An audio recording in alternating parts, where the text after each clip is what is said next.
اور دنیا کی چیزیں کم ہو گئی تو حالات بگڑیں گے، ایسا نہیں ہے کہ اللہ ناراض ہوں گے تو حالات بگڑ جائیں گے. یہ اصل بات ہے،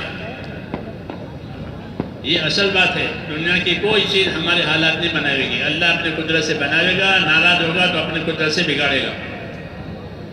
سزا دینے کے لیے اور توبہ کرانے کے لیے دنیا کے حالات بگڑ جاتے ہیں تاکہ توبہ کریں. ایسا ہی ہوا پہلی قوموں میں. نوح علیہ السلام نے اپنے قوم کو ہدایت اور دعوت دی، وہ مانی نہیں تو اللہ نے ان کے حالات بگاڑ دیے. ان کے اولادوں میں، ان کے مالوں میں، ان کی پیداوار میں، سب میں نقصان ہونے لگا.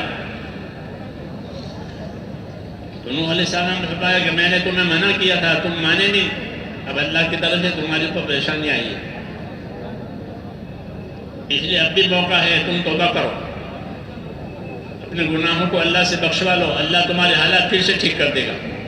یہ فرمایا. توبہ کر کے راستے پر آ جاؤ.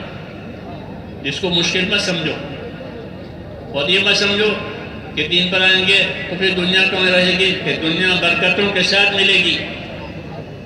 دنیا تو ہر جگہ ملے گی.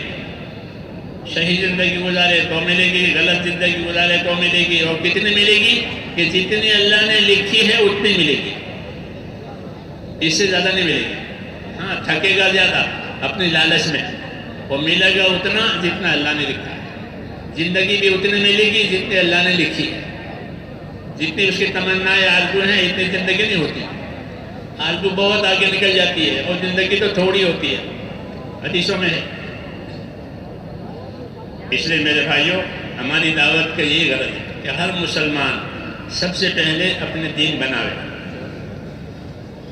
اپنا ایمان بناوے. سب سے پہلے اللہ کے حکموں والی محنت کرنے سے ایمان بنتا ہے، یقین بنتا ہے، اندر خدا کا خوف آتا ہے، آخرت کی فکر آتی ہے، اعمال اچھے ہوتے ہیں، اخلاق اچھے ہوتے ہیں.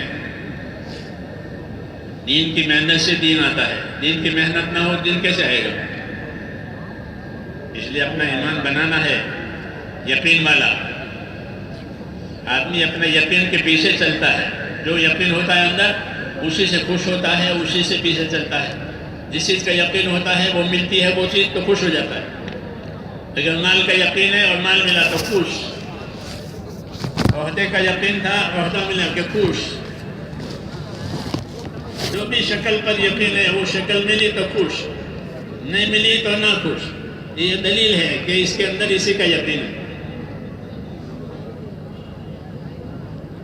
ایمان والا تو اس بات سے راضی ہوتا ہے جس بات سے اللہ راضی ہوتے ہیں. جس عمل سے جس چیز سے اللہ راضی ہوتے ہیں ایمان والا اسی سے راضی ہوتا ہے.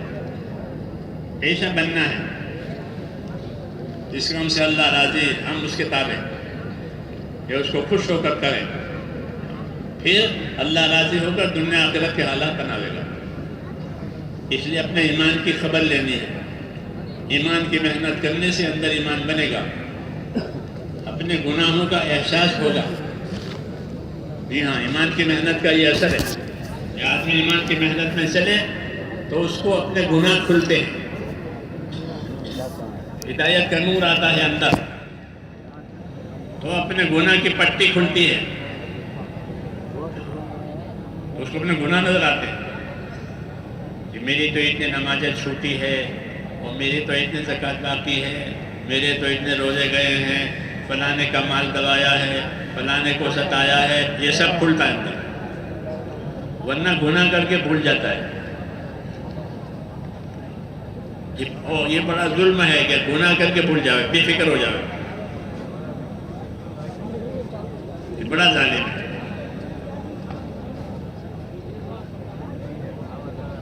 یہ محنت ایسی ہے کہ وہ بھولی ہوئی چیز یاد دلائے گی. اس لیے زندگی میں توبہ ملتی ہے،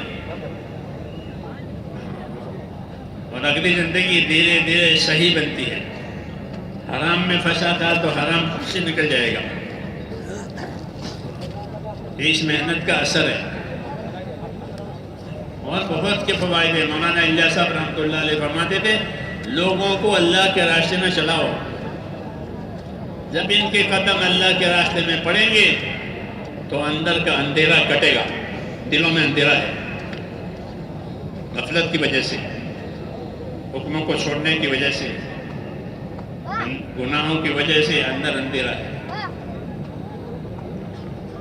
جب یہ چلیں گے اللہ کے راستے میں، پھریں گے، محنت کریں گے، تو دھیرے دھیرے یہ اندھیرا کٹے گا۔ اس لیے ان کو اندر سے نظر آئے گا کہ میں نے یہ کیا ہے، میں نے یہ کیا ہے، میں نے یہ کیا ہے، تو پھر توبہ ملتی ہے۔ ایسے لوگ ہیں کہ اللہ کے راستے میں نکل کر، وقت لگا کر بات سمجھ میں آئی تو پچھلی نمازیں جتنی چھوٹ گئی تھی سب پڑھی، برسوں کی نماز حساب لگا کر پڑھی، اتنے بار نماز نہیں پڑھی، وہ پڑھ لی۔ برسوں کی زکوٰۃ،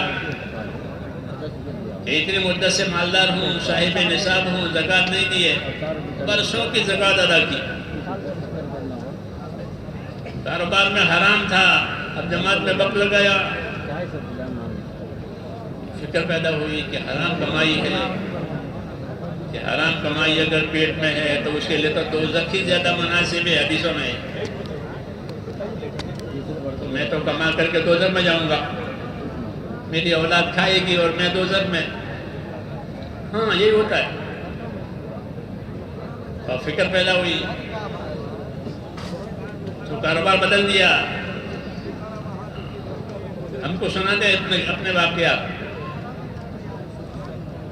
کہ حرام میں تھا، پھر مشورہ لیا، بھائی حرام چھوڑو۔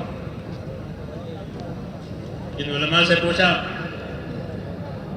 مدرسوں میں جا کر کے، انہوں نے مشورہ دیا، طریقہ بتایا، اب الحمدللہ کمائی پاک ہو گئی۔ یہ کہ سناتے ہیں سرکاری نوکری تھی، لوگوں سے رشوت کھائی،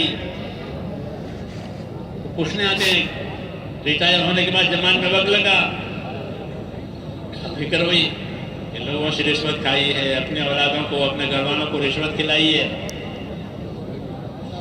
ہاں یہ پٹی نہیں کھلتی، گناہ کر کے بھول جاتے ہیں۔ وَنَسِيَ مَا قَدَّمَتْ يَدَاهُ، گناہ کر کے بھول جاتے ہیں ایمان کی کمزوری کی وجہ سے۔ آپ یاد ہے کہ میں رشوت کھائی ہے، کیا کروں، کیا علاج ہے؟ علماء سے علاج پوچھتے ہیں، ان کا علاج بتایا جاتا ہے کہ اب یہ کرو تاکہ گناہ میں سے نکل جاؤ۔ تو یہ راستہ اپنے آپ کو آفتوں میں سے نکالنے کا راستہ، رحمتوں والا راستہ، تو زندگی صاف ہو گئی، لوگوں کے معاملے میں بھی اور اللہ کے معاملے میں بھی۔ یہ بنیاد اس کی ہے کہ اندر ایمان بنا ہے، بڑی بات ہے۔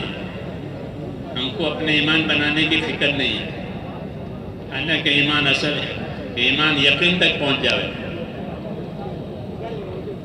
ایمان یقین تک پہنچ جائے، پھر وہ اللہ سے ڈراوے گا، آخرت سے ڈراوے گا۔ اسی لیے یہ محنت ہے، ایمان بنے۔ دوسرے نمبر میں عبادتیں صحیح ہو جائے، ہماری عبادتیں ناقص ہیں۔ نماز پڑھتے ہیں، نماز سیکھ کر کے نہیں پڑھتے، دیکھ کر کے پڑھتے ہیں۔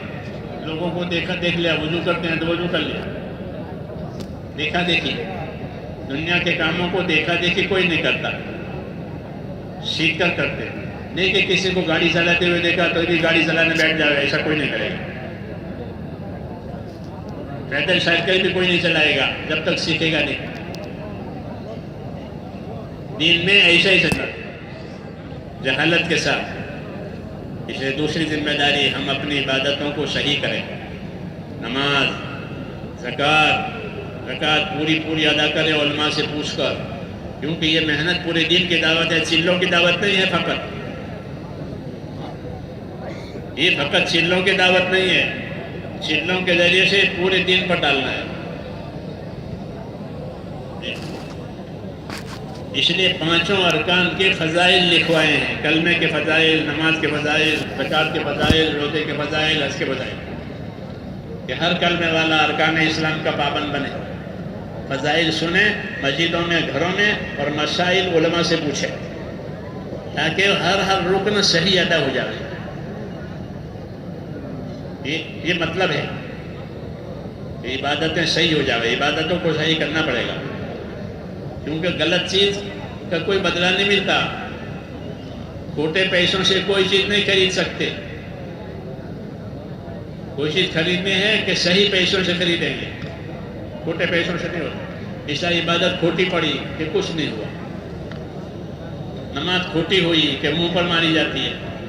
روزے کھوٹے ہوئے کہ ان کو روزے کا کوئی فائدہ نہیں ہوا سوائے بھوک پیاس کے. حضور نے فرمایا تو جو چیز کھوٹی ہوگی اس کا فائدہ نہیں ہے. اس محنت کے ذریعے سے کہ ہر مسلمان اپنی عبادت کو صحیح کرے. پورے دین کی دعوت ہے. حج کرے اگر اللہ نے پیسے دیے ہیں تو، اور حج بھی سیکھ کر کرے. حج کو خالی مال کی بنیاد پر نہ کرے کہ مال ملا تو چلو. حج کے علم کے ساتھ، حج کے طریقے کے ساتھ. مال جو ہے تو مال سے حج نہیں ہوتا، مال سے تو حج کا سفر ہوتا ہے کیونکہ حج ایک ہی جگہ ہوتا ہے. اس لیے پوری دنیا سے لوگوں کو جانا ہے تو اس کے لیے مال چاہیے. وہ تو سفر کے لیے ہے مال. حج کے لیے تو حضور صلی اللہ علیہ وسلم کا طریقہ ہے.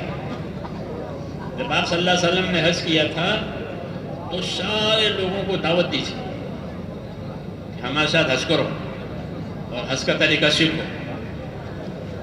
تو ہزاروں آدمی آپ کے ساتھ حج میں شریک ہوئے اور آپ صلی اللہ علیہ وسلم کی صحبت میں انہوں نے حج کے طریقے سیکھے. کیونکہ عبادت تو صحیح طریقوں سے ہوتی ہے، خاص طور سے حج کی عبادت. آج ایسا ہو گیا کہ پیسے ہوئے چلو، وہ حج کے طریقے معلوم نہیں ہے. پیسوں سے جانا آنا ہو گیا. تو یہ بھی کمی کی بات ہے میرے بھائیوں کہ عبادتوں کو علم و ذکر کے ساتھ صحیح کیا جاتا ہے. کلمہ، نماز، علم و ذکر. علم و ذکر سے نماز کو بھی صحیح کرو، علم و ذکر سے بھی باقی عبادتوں کو صحیح کرو. یہ دعوت ہے پورے دین کی.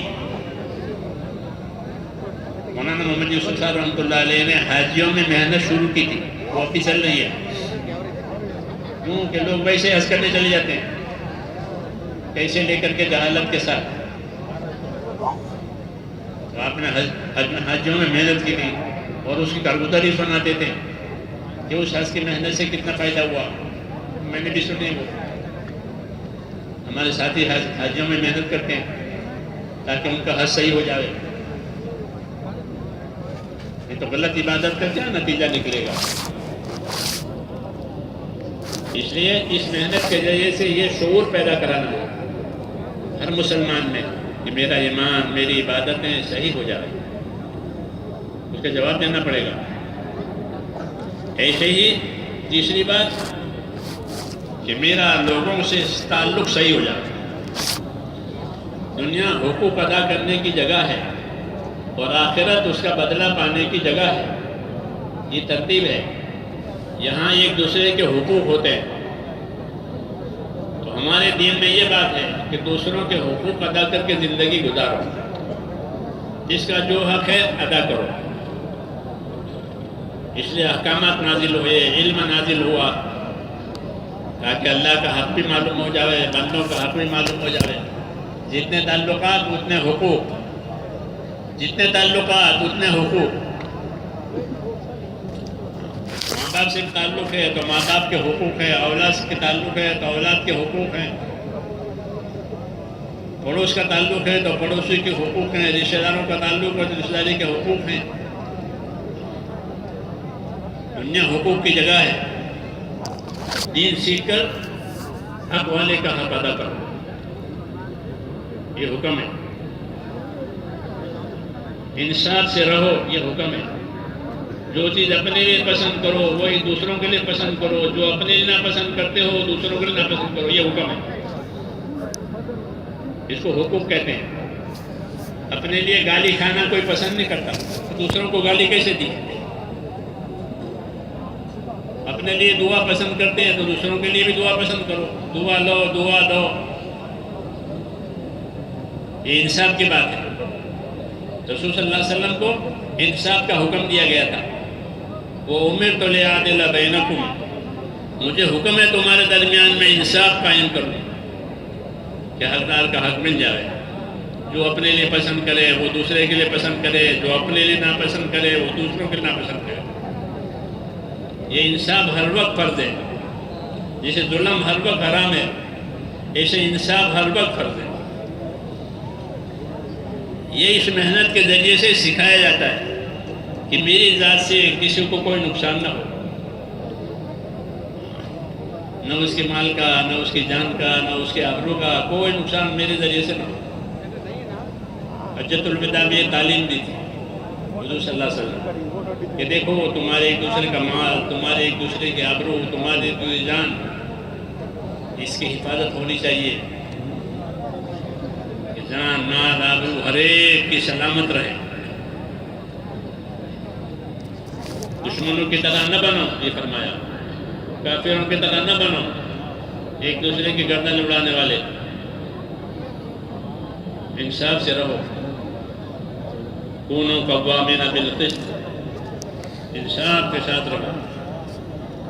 یہ امت کو یہ حکم ہے کہ جو اپنے لیے پسند کرے دوسروں کے لیے وہی پسند کرے، جو اپنے ناپسند کرے اور دوسروں کے لیے وہی ناپسند کرے. انصاف ہر وقت ضروری ہے اور ظلم ہر وقت حرام.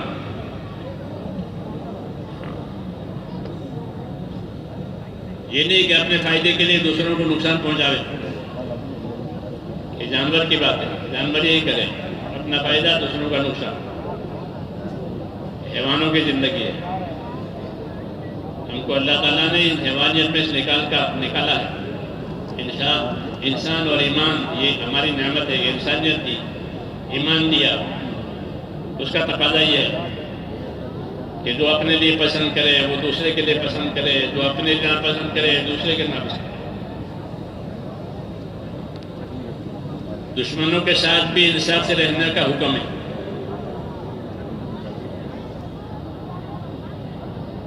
تاکہ ہمارا معاشرہ، ہمارا ماحول بھائی چارے کا بنے گا. حق ادا کرنے کی وجہ سے اس سے آگے کی بات یہ سکھائی کہ حق بھی ادا کرو اور اپنی جان مال سے دوسروں پر احسان کرو. اسلامی معاشرت کی بنیاد احسان اور انصاف ہے. دوسروں کے ساتھ انصاف سے رہو، دوسروں کے ساتھ احسان کرو کہ میرے مال جان سے دوسروں کو فائدہ ہو، نقصان نہ ہو. یہ نبوت کی تعلیم ہے، انصاف اور احسان. ان اللہ یامر بالعدل والاحسان، اللہ حکم دے گا انصاف کرنے کا، اللہ حکم دے گا احسان کرنے کا. رشتہ داروں کے ساتھ اچھا سلوک کرو، یہ حکم ہے. جاہلیت کے زمانے میں رشتہ داروں سے لڑائیاں ہوتی تھی، قبائل لڑتے تھے، ایک ہی دادا کے اولاد ہے اور لڑتے تھے آپس میں. حضور صلی اللہ علیہ وسلم نے اپنی دعوت کے ذریعے سے حقوق سمجھائے اور یہ بھائی ہو گئے، سب جو دشمن تھے بھائی ہو گئے.